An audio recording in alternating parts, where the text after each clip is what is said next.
Dear students, welcome to the class. അപ്പോൾ കഴിഞ്ഞ ക്ലാസ്സിൽ നമ്മൾ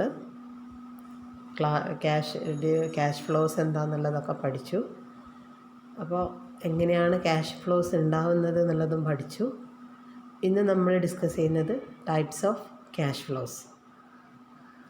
ക്യാഷ് ഫ്ലോസ് രണ്ട് രീതിയിൽ പറയും. ക്യാഷ് ഫ്ലോയും ഇനീഷ്യൽ ക്യാഷ് ഫ്ലോയും നെറ്റ് ആനുവൽ ക്യാഷ് ഇൻഫ്ലോയും. ഇനീഷ്യൽ ക്യാഷ് ഫ്ലോ എന്ന് പറഞ്ഞാൽ it is the investment required for beginning a new project. It is the outlay of total cash outflows that takes place in the initial period. It will be large amount.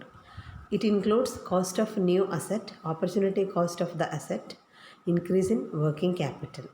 അപ്പോൾ initial cash flow എന്ന് പറഞ്ഞാൽ എന്താണ്? നമ്മൾ first invest ചെയ്യുന്ന എമൗണ്ടിനെ പ്രൊജക്റ്റിലേക്ക് എമൗണ്ടിനാണ് എന്ത് പറയുക?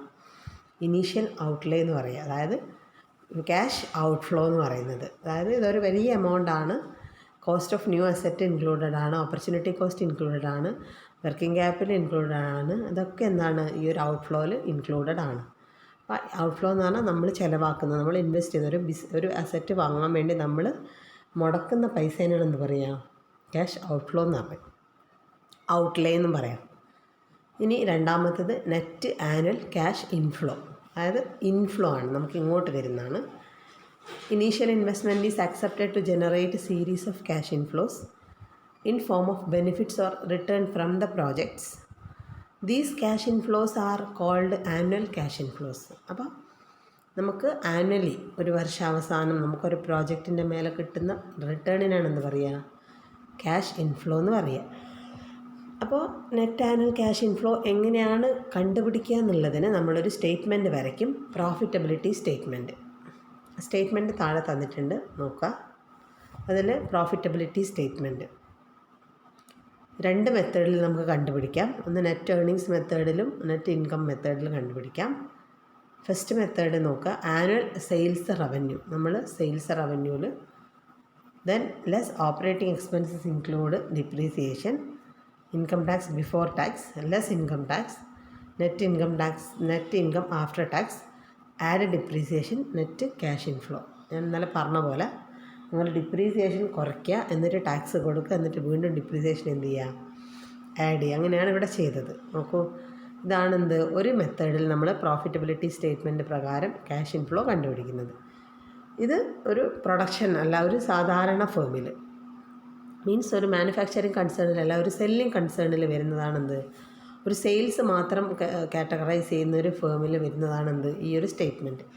ഇനി ഒരു മാനുഫാക്ചറിങ് കൺസേൺ, അതായത് പ്രൊഡക്ഷൻ നടത്തുന്ന ഒരു ഫേമിൽ എങ്ങനെയാണെന്ന് വെച്ചാൽ ഇങ്ങനെയാണ് വരിക. സ്റ്റേറ്റ്മെൻറ്റ് മാറി എന്താണ്? ഇങ്ങനെയാണ് വരിക. Estimated savings in direct wages, estimated savings in scrap എന്ന് പറഞ്ഞാൽ നമ്മൾ ഒരു മെഷീനറി ഇൻസ്റ്റാൾ ചെയ്യുമ്പോൾ നമുക്ക് കിട്ടുന്ന, നമ്മളിപ്പോൾ ഒരു പ്രോജക്റ്റിൽ ഇൻവെസ്റ്റ് ചെയ്യാൻ പോവാണല്ലോ. അപ്പോൾ ഞാനിപ്പോൾ ഒരു മെഷീനറി വാങ്ങാൻ പോവാണ്. ആ മെഷീനറി വാങ്ങുമ്പോൾ എനിക്ക് എത്ര വേജസ് സേവ് ചെയ്യാം. ഇപ്പോൾ ഞാനൊരു ഇപ്പോൾ 10 പേര് ചെയ്യുന്ന ജോലി, ഒരു 10 പേര് ജോലി ചെയ്യുന്ന സ്ഥലത്താണ്, ആ 10 പേർക്ക് പകരമാണ് ഞാനിപ്പോൾ ഒരു മെഷീനറി സ്ഥാപിക്കാൻ പോകുന്നത്. അപ്പോൾ ആ 10 ജോലിക്കാരുടെ വേജ് എന്താണ്? എനിക്ക് ലാഭമല്ലേ, സേവിങ്സ് അല്ലേ? അതാണ് estimated savings in direct wages എന്ന് പറഞ്ഞാൽ. അപ്പോൾ ആ 10 പേർക്ക് പകരമാണ് ഞാൻ എന്ത് ചെയ്യുന്നത്? ഒരു മെഷീൻ ഇൻസ്റ്റാൾ ചെയ്യുന്നത്. അപ്പോൾ ആ മെഷീന് എക്സ്പെൻസ് വേറെ വരും, പക്ഷേ ആ മെഷീൻ ഇൻസ്റ്റാൾ ചെയ്യുന്നത് കൊണ്ട് എനിക്കൊരു 10 പേരുടെ കൂലി എന്ത് ചെയ്യാം? വേജസ് എന്ത് ചെയ്യാം? എനിക്ക് സേവ് ചെയ്യാം. അതാണ് estimated savings in direct wages. Then estimated savings in scrap. അതേപോലെ ഇപ്പോൾ ഒരു ജോലി ചെയ്യുമ്പോൾ സ്ക്രാപ്പ് വരും, അത് എന്ത് ചെയ്യാം? നമുക്ക് കുറയ്ക്കാൻ പറ്റും, അതിൽ നിന്ന് നമുക്ക് സേവ് ചെയ്യാൻ പറ്റുന്നതാണിത്. ഇനി എന്തൊക്കെ കോസ്റ്റുകൾ വരും നോക്കാം. Additional cost of maintenance. ഒരു മെഷീനറി ഫിക്സ് ചെയ്യുമ്പോൾ നമുക്ക് അതിനെന്തൊക്കെ വരും? മെയിൻ്റനൻസ് കോസ്റ്റ് വരും, സൂപ്പർവിഷൻ കോസ്റ്റ് വരും, ദെൻ ഇൻഡയറക്റ്റ് മെറ്റീരിയൽ ഡിപ്രീസിയേഷൻ, ഇതൊക്കെ വരും. നേരെ മറിച്ച് ഒരു ലേബർ ആണെങ്കിൽ ഇതൊന്നുമില്ല, പക്ഷേ വേജ് കൊടുക്കണം. ഇവിടെ വേജ് ഒന്നും വേണ്ട, ഒരു മെഷീനറി ആകുമ്പോൾ ഇങ്ങനത്തെ കുറേ കോസ്റ്റുകളാണ് വരിക. അപ്പോൾ ഇങ്ങനത്തെ കുറേ കോസ്റ്റുകളൊക്കെ വന്നു നമ്മളതേ നേരത്തെ ചെയ്ത പോലെ തന്നെ എന്ത് ചെയ്യാണ്?